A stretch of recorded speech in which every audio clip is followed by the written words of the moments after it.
Bonjour, guten Tag. Nous sommes Kerstin et Esther. de l'association Léo Lagrange Méditerranée et nous nous retrouvons aujourd'hui au parc Montcalm à Montpellier avec un groupe de stagiaires Erasmus+, qui sont rentrés il y a moins d'un mois de leur expérience. Qui êtes-vous? Nous sommes Cédric, Romane, Ludwine et Inès. Et nous sommes partis à Berlin de février à mai 2023 avec Léo Lagrange et le soutien de la région Occitanie. Je m'appelle Ludwine, j'ai 23 ans. Je suis diplômée d'un BTS Tourisme et j'ai suivi une formation pour devenir hôtesse de l'air. Alors j'ai postulé pour le stage à Berlin parce que je voulais améliorer mon allemand. Alors j'ai fait un stage en réception et au pôle de réservation à l'hôtel Steglitz. Mes missions principales étaient faire du check-in et le check-out. J'ai gagné beaucoup de vocabulaire dans le monde professionnel. Maintenant, je pense que j'aurai plus de chances à postuler en tant que réceptionniste dans des hôtels où on a vraiment une clientèle internationale du coup. Cette expérience à Berlin va en fait m'ouvrir des portes, je pense. C'est quand même 3 mois de stage. J'ai montré que je pouvais parler 2 langues. Mes projets sont de travailler en tant que réceptionniste ou de viser plus loin, devenir hôtesse de l'air. Alors moi je m'appelle Cédric, j'ai 21 ans, je viens d'un petit village dans le Gers qui s'appelle Vic-Fezensac. Et avant de partir à Berlin, j'étais en recherche d'alternance pour de la menuiserie fabrication bois. Et je suis inscrit à la mission locale de Auch, c'est un village dans le Gers. Et ma conseillère m'a proposé un voyage et vu que j'avais des disponibilités, je me suis dit pourquoi pas parce que ça me permettra d'enrichir mon anglais et peut-être d'apprendre l'allemand. Alors j'étais dans une ferme qui s'appelle Agraborze Tierhof. C'était à l'est de Berlin. Ma mission c'était juste un entretien normal d'une ferme, nourrir les animaux, les amener dans un enclos et ça m'a permis d'améliorer mon travail en équipe vu que j'étais dans une équipe avec d'autres jeunes. Ça m'a permis aussi d'être en autonomie puisque j'étais vraiment dans un autre pays tout seul. Et en personnel, j'ai rencontré beaucoup de gens avec qui je parle anglais, donc mon anglais s'est amélioré. Ça m'a permis de gagner un peu confiance en moi et en assurance. Après mon retour en France, mes projets ils n'ont pas changé. Je suis toujours en recherche d'alternance pour de la menuiserie fabrication bois. Je pense que vu que j'ai fait un voyage en autonomie dans un pays étranger, ça peut forcément m'apporter un plus auprès des employeurs car ils voient que je peux me débrouiller tout seul et ça ferait un plus par rapport aux autres postulants à l'alternance. Alors moi je suis Romane, j'ai 23 ans, j'habite dans l'Hérault. J'ai fait un stage dans une boutique de vêtements qui s'appelle FemKit. Donc c'est un atelier en même temps qu'une boutique, on fait les vêtements sur place.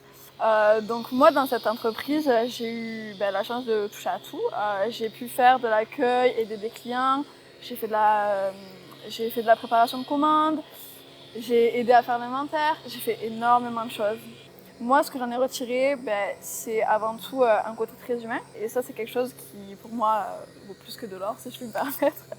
Je m'appelle Inès, j'ai 23 ans, je suis en master d'architecture et cette année, je fais une césure entre mes 2 années de master. Je viens de Vérac, dans le Lot. Alors j'ai fait mon stage dans une agence d'architecture qui s'appelle Found Bureau, fondée par des architectes espagnols. Et mes missions étaient de les assister dans leur travail d'architecte. Donc j'étais considérée comme une jeune architecte. Je les aidais à faire du dessin 2D et 3D et aussi à l'organisation d'événements culturels qu'ils organisaient une fois par mois. Alors cette expérience à Berlin m'a permis d'intégrer un bureau sur une longue durée, d'être formée en tant que junior architecte et d'acquérir plus de rigueur et d'autonomie dans mon travail.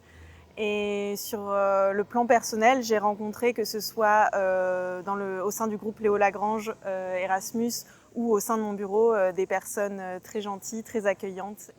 Alors mes projets, à la rentrée, je retourne à l'école après ma césure, je termine mon master et puis je cherche un stage, donc pourquoi pas de retour à Berlin chez Found Bureau qui m'ont proposé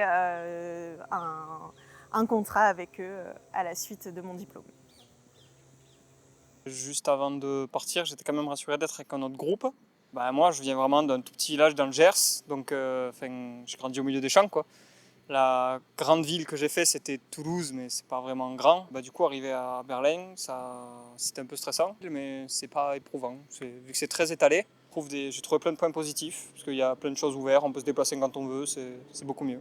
Alors sur place, oui, on a fait des activités en groupe. On a fait les 2 visites culturelles qui étaient payées par la région Occitanie et Léo Lagrange, qui étaient la visite du Parlement et le musée de l'espionnage. Et ensuite, on s'est vu aussi pour aller au restaurant, faire des visites normales. Mon mot préféré en allemand, c'est Mann, parce que mes collègues ils avaient l'habitude quand ils étaient énervés à la réception, t'as un client devant toi, Mann, tu veux quoi? Du coup, c'est assez marrant. Moi, c'est Tchussy. Je sais pas pourquoi. Une fois, je rentre dans un magasin et la dame était hyper sympa et elle dit Tchussy à un client. Et je demande ce que je veux. Et du coup, avant de partir, je dis Tchussy. C'est très berlinois. Mon mot préféré en allemand, c'est Hälfte, parce que en gros, c'est l'espèce de sangle qu'on met au poney pour les tenir. Sauf qu'en français, on n'est pas du tout habitué à prononcer le H. Et en fait, en allemand, si on ne prononce pas le H, ça veut dire quelque chose de différent. On a partagé des moments, des activités qu'on a fait ensemble, mais on a aussi à côté de ça partagé des moments de balade. Ouais. Après, on a aussi profité de coucher de soleil et de pique-nique, notamment à Tempelhof. C'est un aéroport abandonné dans le centre de Berlin. Ah bah, reste en contact. Rester en contact, ouais, mais se voir, ça va être un peu compliqué. Parce Ouais, qu'on habite à des coins un peu loin, d'un côté. Je pense qu'on va avoir des parcours de vie assez différents, mais j'espère qu'on va tous garder contact parce qu'on était un groupe très sympathique avec des personnes très bienveillantes. Et je pense aussi qu'avec les contacts qu'on s'est fait sur place, y a moyen qu'on retourne très vite, un retour à Berlin. J'ai eu la chance d'habiter en colocation avec Romane, qui a été en colocation avec finalement toutes les filles du groupe. Et donc ça nous a pas mal liés, mais bon, on n'est pas non plus des liés du seul garçon du groupe, Cédric. Oui, et d'ailleurs, c'était pas du tout compliqué d'être le seul garçon. Parce que, bon, au début, quand on m'a dit que j'étais le seul garçon, j'avais des a priori quand même. Parce que je me suis dit, avoir un autre garçon, ça aurait été sympa. Mais au final, non, elles sont cool, donc... Petite anecdote. Quand on a pris les transports, moi j'étais contente qu'il y avait quand même un garçon. Pour les bagages et tout, c'était pratique. Tchussy.